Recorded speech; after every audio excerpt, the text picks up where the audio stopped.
it to which you're referring, yeah. Because when you get down to the it of that, like what really happened there? It's like, oh, I was dating somebody and then my friend started dating them. Yeah, but that's not the it. There's something that's core to that. And it's a betrayal. And even if it's a matter of you sitting there going like, oh, it's okay. It should probably, most of us probably understand it should never come to that kind of a question. I mean, there's 8 billion people on the planet, dude. There's a lot of human beings on this planet. And intuitively, I think that we probably all would ask that same question. Why that one? Because if a person is capable of that, it's always begging that other question, what else are you capable of? And we oftentimes just think like, oh, it would never happen to me. I had a student one time, it was like my second year as a teacher. I used to drink a lot of those sparkling ices, you know, those, it's like a flavored water there. Now, if any of you guys ever drink those, you know that they're really susceptible. They just explode a lot. You know, you have to always be very careful how you open them.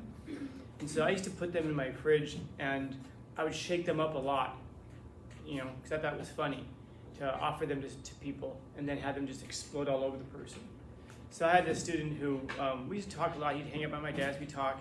Now one day he asked me, you know, can I get a sparkling ice? I go, yeah, absolutely. And I knew I had just shaken them all up. So he goes in and he goes to open it and it just, I mean, this thing was like an epic explosion. It just went blam all over him. And it was the pink one too, so like really sticky, and I'm laughing, everyone's laughing, and he looks at me, he's just like, what, you knew it was like that? I go, yeah, of course. He's like, well, why did you do that? I go, what do you mean, why would I do that? You see me do it to like 6 or 7 other people. You thought it would be different with you? And he really thought like, oh yeah, Scal will play practical jokes on everybody, except for me. Why on earth would you possibly think that? Because there's a narcissism that's there, where it's like, not quite clinical narcissism, but there's a self-importance there where it's like, yeah, but it's different because it's me. It's like if you have classmates who cheat on assignments. Do you really think that they cheat, that they're dishonest only in that one area of their life, but you can trust them in every other area of life?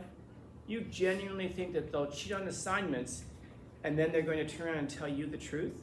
But that's different, because it's the asterisk of, but that's different, is the bane, man. That's the death knell of your relationship. Because when you think it's going to be different just because it's you, you're making a huge mistake. You think it's about you. It's not. It's about them. In any situation, if you leave your bag on your front seat and you go to the mall and you come out and somebody has smashed your window and taken the bag, it's not about you. It's like, oh, it's my fault because I left the bag. No, it's that person's fault for being a thief. The reason that you probably should have hidden your bag or put it in the trunk or whatever is because the world is full of people like that. But if that's a person who would do that, do you not think that they're probably dishonest thieves in lots of areas of their lives? You think that you're the one exception. Like for some reason, you can trust them, but you're the only one. I had a former student of mine from over at the college who was a prison guard over at Donovan. And he was interesting because I remember I was talking to him one time about his experiences, and he said, everybody snitches. Everybody snitches. I don't care who it is. And he was telling me that literally 100% of the people who they have pulled aside to get information out of down there snitch. And I was asking him, seriously, kind of like exaggeration. I don't like when people say like everything, nothing is everything. And he says, Scal, I'm telling you, 100% of the people who we pull aside will snitch. I don't care how high level they are, how low level they are. They'll never do it in front of people. But when you pull them aside, they'll give you, they call it actionable intel, stuff that they can actually use to go after things. He says they'll do it just for like extra potatoes or something like that at lunch. He says we'll throw a Snickers bar and they'll tell us, oh, so-and-so, has a shank in their room for a Snickers bar. Like he said, you talk about these guys who have like, I don't snitch, I have all this, I have this honor. He says 100%, you pull them aside, they do it. Well, it's like, I remember thinking at the time like, huh, and he goes, does that surprise you? I said, a little bit. And he goes, why? They're criminals. That's what they do. They manipulate, they lie, they try to move situations around to benefit them. That's why they're in prison, because they live a life that's entirely geared towards benefiting them and not geared towards having honor towards other people.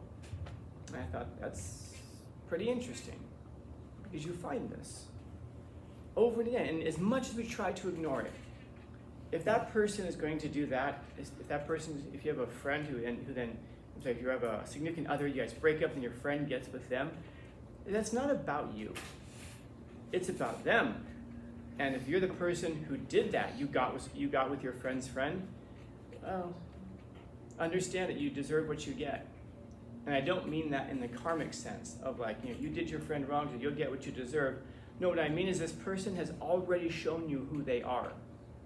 But then again, you've also shown them who you are. The chances of that thing working out, that's pretty narrow, man. Pretty narrow. Oh, but it's different because, that's right, that's that asterisk that I talked about a minute ago. It's different because. Never underestimate our ability to rationalize anything. If we think something's going to benefit us, we'll rationalize it. It's okay to lie in this situation because.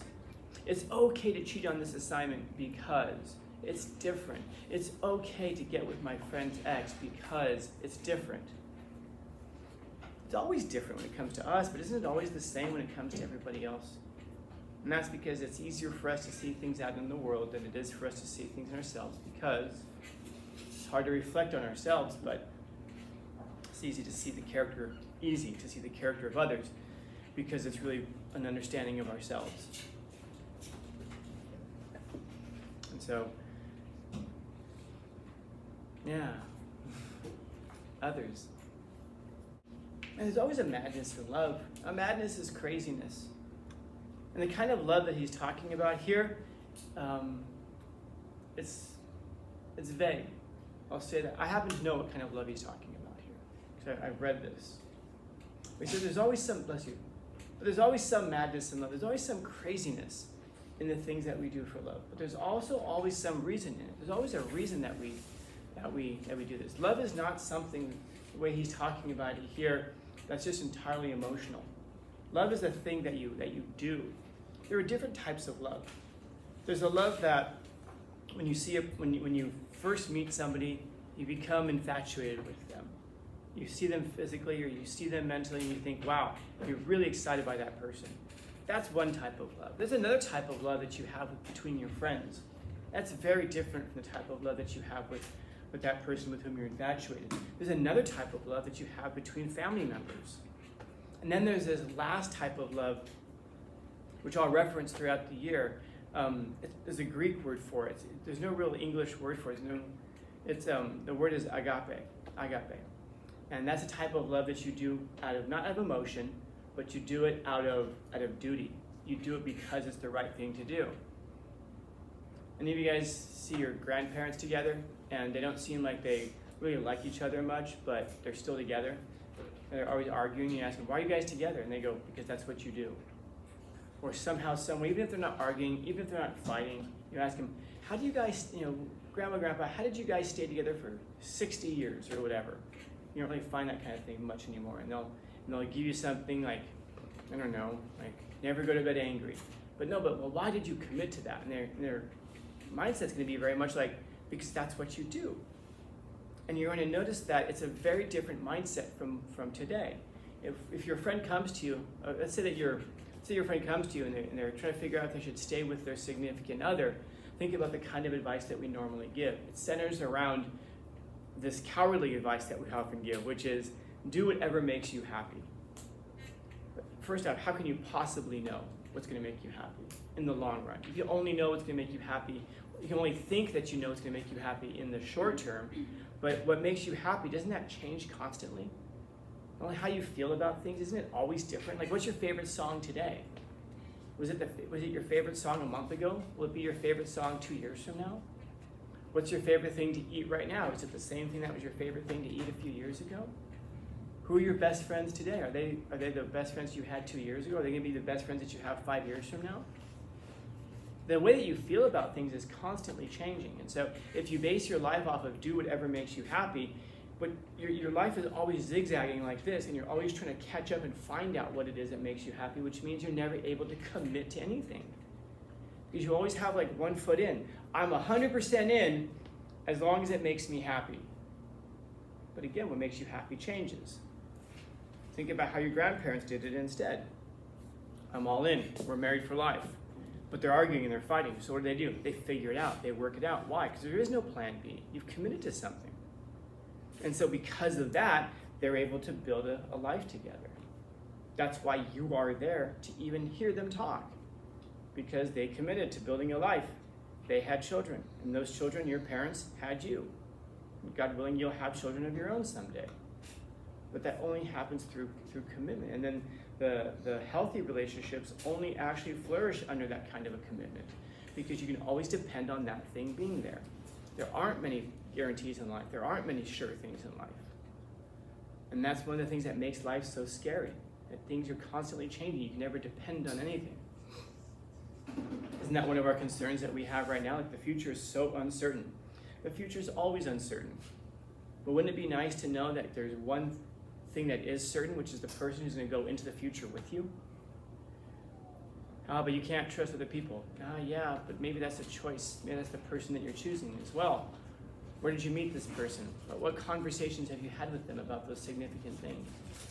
Have you seen their character play out? And if so, then that's how you can learn to depend on somebody like that. But the first thing to do is, of course, to be that person yourself. We're talking about this situation like this here. Is that really a person that you can depend on?